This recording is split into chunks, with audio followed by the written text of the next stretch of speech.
आज हमने कर्नाटका मुस्लिम political forum से चीफ मिनिस्टर ऑफ कर्नाटका को एक याददाश्त पेश की है। इस याददाश्त में हमने कई पॉइंट्स गिनाए हैं। उसके अंदर ऐसे पॉइंट्स हैं जो स्ट्रीट वेंडर्स हो, छोटे दुकानदार हैं और छोटे मोटे कारीगर हैं, जैसे कि कारपेंटर्स होंगे, जैसे कि लेदर का काम करने वाले होंगे, टेलर्स होंगे, शटरिंग काम करने वाले, ये सभी लेबर कैटेगरी को जो अफेक्ट हो रहा है इस लॉकडाउन से, गवर्नमेंट ऑफ कर्नाटका इसके ऊपर ध्यान दे और उनके अकाउंट में 2 से 5,000 रुपये ट्रांसफ़र करने की जल्द से जल्द कोशिश करे, क्योंकि उनकी माशी हालत इस लॉकडाउन से कई गुना ख़राब हो रही है। इसका कारण यह है कि जब उनका काम ही नहीं चल रहा है तो बताइए उनका परिवार कैसा पेट भरेगा। तो उनके परिवार के पेट के भरने के लिए सुबह से शाम तक जो उन्होंने काम करते हैं वो 300-400 रुपये जो कमाते हैं, लॉकडाउन होने से उनके ऊपर ये बर्डन पड़ता है। तो इसीलिए सोई हुई सरकार को इसलिए जगाना है हमको, क्योंकि ये लेबर कैटेगरी के ध्यान में रखते हुए कोई फैसले नहीं लिए जा रहे हैं। इसके अलावा जो हॉस्पिटल्स में ऑक्सीजन की कमी हो रही है, जैसे इंजेक्शन की कमी हो रही है, बेड्स की कमी हो रही है, तो हम चीफ मिनिस्टर ऑफ कर्नाटका से ये अपील करते हैं कि आप जल्द से जल्द इसके ऊपर एक्शन लें और जितने भी पॉलिसीज हैं, SOPs हैं, आप जल्द से जल्द डिक्लेयर करें कि नॉर्मल पीपल्स जो लेबर कैटेगरी है वो लोगों को जीने के लिए एक सहूलत मुहैया कराइए, क्योंकि ये लेबर कैटेगरी परेशान है। आप लोगों को और एक बार कर्नाटका मुस्लिम पॉलिटिकल फोरम से हम पुरजोर अपील करते हैं कि जल्द से जल्द हमारे डिमांड्स को एक्सेप्ट किया जाए और नॉर्मल ज़िंदगी को नॉर्मल तरीके से बहाल किया जाए। शुक्रिया। आज हम लोग डिप्टी कमिश्नर ऑफिस आकर चीफ मिनिस्टर ऑफ कर्नाटका के लिए एक मेमोरेंडम भेजे हैं थ्रू डिप्टी कमिश्नर। इसका मकसद ये है कि ये जो कोरोना वायरस के लिए जो गाइडलाइंस जारी किए गए हैं, इसके ताल्लुक़ से जो कर्फ्यू और 144 लगाने की बात कही गई है, इसकी वजह से हम थोड़ा सा हो सकता है कि कुछ कोविड-19 के बढ़ते हुए तादाद को कम करने में, रोकथाम करने में कुछ वक्त के लिए सहूलत हो, लेकिन इसका मतलब ये बिल्कुल नहीं है कि इसको पूरी तरीके से ख़त्म किया जा सकता है। इसके लिए आज की तारीख़ में ज़रूरी ये है कि लोगों का वैक्सीनेशन हो। पूरे के पूरे कर्नाटका स्टेट की आबादी का वैक्सीनेशन बहुत ज़्यादा ज़रूरी है।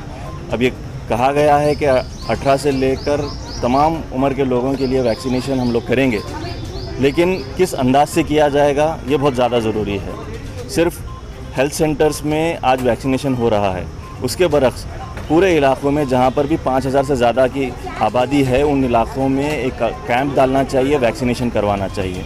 इसके अलावा 22 तारीख के दिन जिस अंदाज से पुलिस डिपार्टमेंट ने अचानक से लोगों के ऊपर सख्ती करना शुरू कर दिया, उनके दुकानों को वगैरह बंद किया था, वो उनके जो माश के ज़रिए हैं उनको ख़त्म करने की एक कोशिश की तरह महसूस हुआ, जबकि गाइडलाइंस के हिसाब से ही उनको अपना कारोबार करने के लिए, ख़ास करके एसेंशियल कमोडिटीज़ का कारोबार करने के लिए सुबह से 6 बजे से लेकर रात के 9 बजे तक की पूरी खुली छूट है।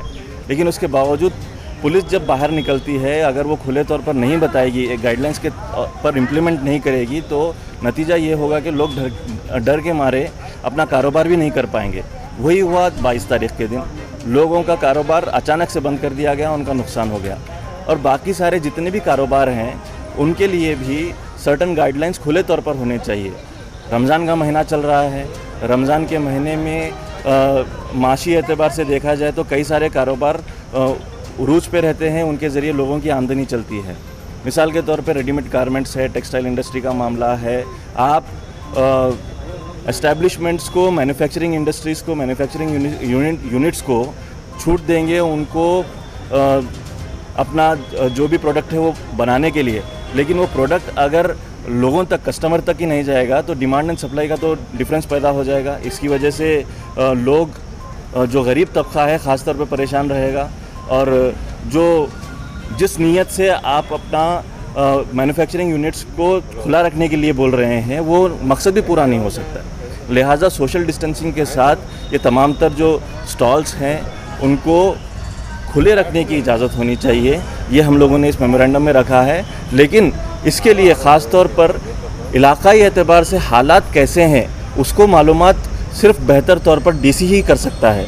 अगर आप पूरा एक ही तरीके से पूरे स्टेट में एक साथ अगर कर्फ्यू और लॉकडाउन लगा देंगे तो उसका नतीजा बहुत नुकसानदेह होगा। तो हमारी ये हुकूमत कर्नाटका से गुजारिश है कि आप लॉकडाउन लगाएं या फिर आप कर्फ्यू लगाएं या फिर आप 144 लगाएं, वो वहाँ के हालात को डीसी जिस अंदाज से बेहतर समझ सकता है, डीसी के डायरेक्शंस पर ही करने के लिए आप उसके ऊपर छोड़ दें। उसकी जो कंसाइंस है, उसकी जो सोच है, उसकी जो सलाहियत है, उसकी समझ के ऊपर छोड़ दें। वो वहाँ के इलाके के हिसाब से वो जो बेहतर मुनासिब समझता है, अगर कुछ छूट देनी है तो वो छूट दे। अगर वो नाइट कर्फ्यू की ज़रूरत समझता है तो वो नाइट कर्फ्यू लगाए। अगर 144 की ज़रूरत समझता है तो 144 लगाए। अगर लॉकडाउन की ज़रूरत समझता है तो वो लॉकडाउन करे। पूरे के पूरे हर इलाके के लिए एक ही यार्ड स्टिक का इस्तेमाल करना मुनासिब नहीं है। बेंगलुरु में जहाँ पर ज़्यादा तादाद में पेशेंट्स आ रहे हैं, वहीं दूसरे इलाकों में बहुत कम तादाद में पेशेंट्स आ रहे हैं। तो हर एक के लिए एक तरीक़े का इम्प्लीमेंटेशन मुनासिब नहीं है। ये तमाम तर बातें हम लोगों ने लिखी हैं और मस्जिद के लिए भी यही बात कही है कि डीसी के ऊपर छोड़ा जाए, उसकी सोच, उसकी सलाहियत के ऊपर छोड़ा जाए कि मस्जिद में कितने लोग नमाज़ पढ़ सकते हैं। अगर आप शादी ब्याह के लिए 50 लोगों की परमिशन दे रहे हैं, जबकि ऐसे हालात में शादी ब्याह के लिए परमिशन ही नहीं होनी चाहिए, तो मस्जिदों के लिए जितना हो सकता है, मस्जिद हो या फिर कोई भी रिलीजियस इंस्टीट्यूशन हो, वो डीसी के ऊपर छोड़ा जाए कि वहाँ पर खुले रहने चाहिए या नहीं रहने चाहिए। हमारे फोरम की तरफ से, कर्नाटका मुस्लिम पॉलिटिकल फोरम की तरफ से यही गुजारिश हम लोगों ने चीफ मिनिस्टर को जारी की है।